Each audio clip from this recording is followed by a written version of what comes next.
Okay, there it is on the screen. Dana White on fighter pay disputes. Dana White says this isn't a career. This is an opportunity. Okay, so let that sink in. Let that sink in, and let's go directly to the audio. I'm always thinking about the worst. What's the worst thing that it's like when you hear these guys talking about when they train, they like to put themselves in the worst positions they could possibly be in. You know, that's how I look at this business too. What is the worst position we could possibly be in? You know, and my number one goal is always, I don't want to lay off any of my employees, and I don't want fighters sitting inactive and not being able to compete. You know, when you're a professional athlete, you have a very small window of opportunity, a very limited amount of time. You know, we get into all this money shit and the stuff that's going on right now. Everybody acts like this is a fucking career. This isn't a career. This is not a career. This is an opportunity. Anything can happen at any given moment. Knee can blow out. You're back. You're this. You're that. COVID-19. You know, who the hell knows what is coming down the pipeline? So you have to take every opportunity that you can get. Would it be boom, boom, boom? So those were the words of Dana White. Dana White says this is not a career. This is not a career. This is an opportunity. And it kind of, I don't know, it reminds me of something. I can't remember exactly what it reminds me of. It's like, I don't know, it's like I would draw the analogy to a commission-only job. You know, one of them sales job where you only get paid commission. There's no flat fee. There's no flat rate, just a commission. And they pump you up and say, hey, go out there. You can do this. You can make 100,000 this month. Yeah, it's kind of, you're just wishing on a star. So Dana White is saying that mixed martial arts, it's not a career. Your knee can blow out. Your back can blow out. In a sense, you can say, well, yeah, he's right. It kind of isn't a career. But in another way, if you've been doing it for 10 years, then it is your career. So it's a tricky one. It's not a career. It isn't a career. But if it's not a career, then surely that's an argument to say that these guys should get paid better. If it's something that you can do and blow your knee out, blow your back out, leave you as a cripple, then surely that's an argument that you should be better compensated. Arguably. How you feeling about this, EJ?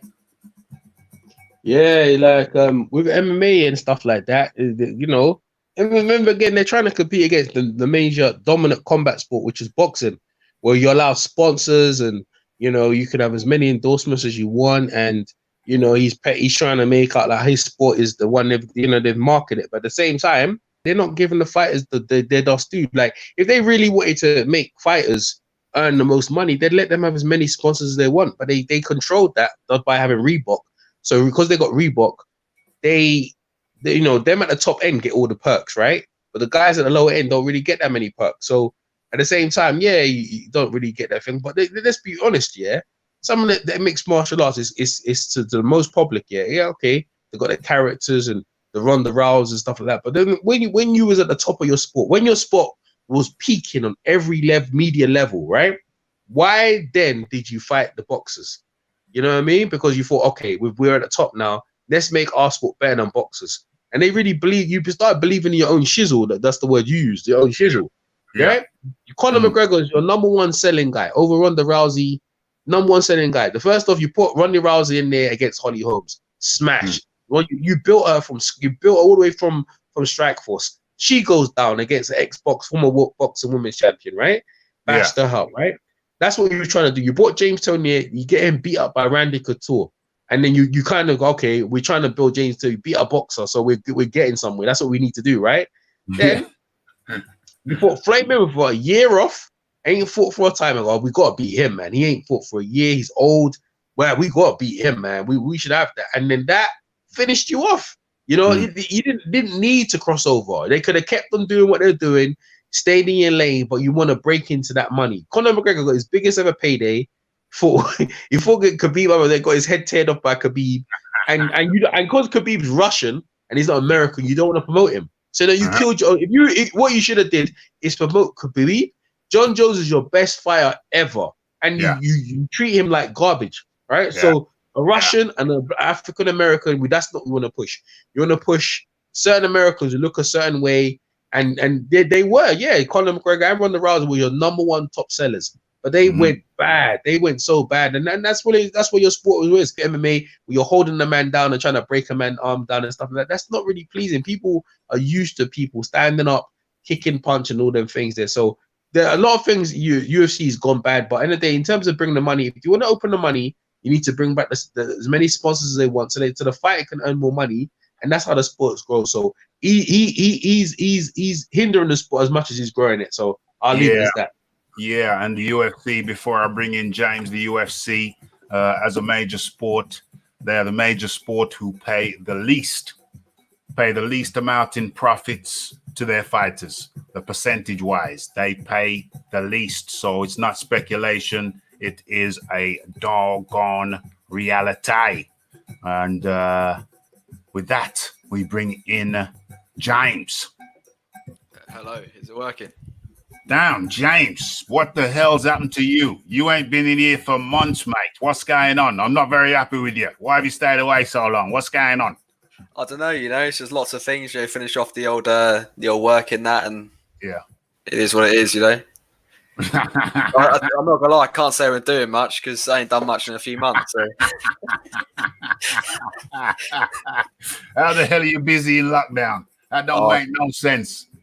There's always something to do, always something to watch, isn't there? For people on their laptops in the COVID era. And I just want to address Heinrich Schmitz. Heinrich Schmitz says AJ's losing fans in the thousands. Why is that then? Why is that, Heinrich? Why don't you come on for a change? Bring your big talk live on the panel. Go ahead and do it. Come on, Heinrich. You got a lot of big talk over there in the chat, but you've never jumped on the panel. Jump on the panel, Heinrich. You got a lot to say. I'm not saying you're right, not saying you're wrong. JD Boxing up in the building. OBZ up in the building. Mr. Spooks. Heinrich Schmitz, jump in, mate. Tell us why AJ is losing fans. I don't think he's losing fans. Hey, who's to say he's not gaining fans? And for the record, you said something about AJ and racist. How is it racist when you're telling people to invest in their communities? How is that racist? Stop being an imbecile, Heinrich. Stop being an imbecile. Okay, so back over to you, James. What you saying, my friend? Good to see you. Good to hear you. What's going on? Same. So about the old UFC fighters and that. Yeah, I think they get paid exactly how much they should get paid realistically, because I like, especially when it comes to fighting, realistic, if you can get $100,000, $100,000's a lot of money. Yeah, and these fighters, they're doing what, like 5 3-minute rounds, and you're getting paid $100,000. So that's easy money, and it's not like they sub anything in the UFC. Dana White does everything. They don't have to do like any press conferences like. Yeah, they do. They do a little bit, but no, they have a full press conference. They have to go here, there. They have to go to pre-fight press conferences. They have to promote the fight. It's a big thing. And that's why Conor got suspended, because he said he doesn't want to do all that promotional stuff. He just wants to stay and train, and that was a big fallout at one time. So they have big commitments. It's only the biggest of ones that have the biggest commitments. But you see a lot of the times with the smaller fighters, especially the ones in the prelims and the undercards, you barely hear of them realistically, and for good reason, because UFC is very early in in the development stage. It's not like boxing, where it's been around for pretty much forever now, isn't it? Mm-hmm. But UFC is like 20, 30 years old. So you think about 30 exactly. So it's only just become massive. So it's been big though, because it's been big for a while. To be fair, it's been big for a while. About 2005, it's been big. 2006, ever since. What was it? He was called the Iceman. What was he called? The guy with the Chuck Liddell. Yeah, that was the one. Ever since Chuck Liddell, it's been big. But I don't think. The bottom line, James. The bottom line is that of all the sports, the UFC pay the smallest percentage to their athletes. I think it's the caliber. It's just the caliber. But it don't make no difference. A percentage is a percentage, and the UFC are paying a very, very small percentage. It's a reality, and it don't even matter if, say, every one of their fighters was a D category. If every one of the UFC fighters was a D grade, it still doesn't alter the fact that they're still making a profit off those D graders, and it still don't alter the fact that they are paying those D graders a smaller percentage in terms of profit than any other sport. And I think that's hard to justify, regardless. I think the worst part of the UFC is where, like, the bigger fighters, they get the fights so easy, and they get the big money, like ridiculous money for fighting. Like Conor McGregor, he can get a title shot straight away. That's why he said he left as well. He said because he wanted to fight. He said I forgot who was the guy that beat. I can't remember the names. My mind's gone blank. Masvidal. No, not Jorge Masvidal. The other he lost. Nate Diaz. He fought Nate Diaz. No, I can't. My mind's gone absolute blank. El Kakui, his Nick Davis. Yeah.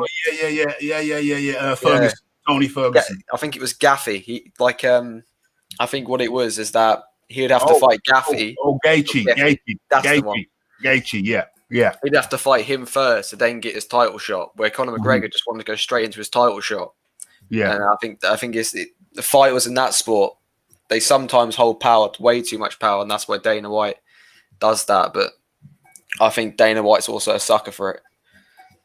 Well, Dana White is the man who's doing Dana White. Yeah, thank you, Connor Pass. Dana White's the one who's doing the best business over there. He's the one making the big bucks. Everything is trickle up. It's not trickle down. It's trickle up. And I think that is the undoing. I barely watch the UFC anymore. It's just when I was into it, when I was training, etc. It was beautiful. There were so many stars in the sport, and you didn't have an event. What's that clicking in the background? You didn't have an event every month. You had an event every 3 months, and every event was star-studded. In the heavyweight, you'd have the stars. You'd have light heavyweight stars. You'd have middleweight stars. You'd have some lightweight stars. And it was just stars. It was quality from top to bottom. Now, half of the guys, I don't know their names, and I don't particularly care to, and that's unfortunate. I can't even bother to tune in half the time. So I'm not enthused. I'm not overly enthused. But people, are you ready for the fight? EJ, are you ready for the fight? Are you sticking around for the fight, EJ? EJ, are you sticking? EJ's cooking. EJ's cooking. No. Sorry. No, I heard you. Yeah, I'm sticking around for the fight. I was saying, Rappy, I was looked in the chat. I couldn't find the unlisted video. If you don't mind putting it, I want to listen to Troy. And also, I'd like to say, in regards to Dana White and the situation with when Zuffa left, things changed. Dana White hasn't got that much control. When the Zuffa brothers were in control, they made sure they got it at the peak, right? And they sold it at the peak. Since then, it's Dana's the front guy, but that's why Dana said he wants to come to boxing, because he hasn't really got that much control as much as we think he should. And certain guys who he promoted, Ronda Rousey, Conor McGregor, these people they kind of come and go, and building up stars. Really and truly, Dana could, but he doesn't want to push certain guys to their limit. Like I said, Khabib Nurmagomedov should be a bigger star because he beat Conor McGregor. John Jones should have been pound for pound long time ago. The way they talk about him is ridiculous. So they have guys in there, but they don't want to push them and make them like the marquee guys for whatever reason.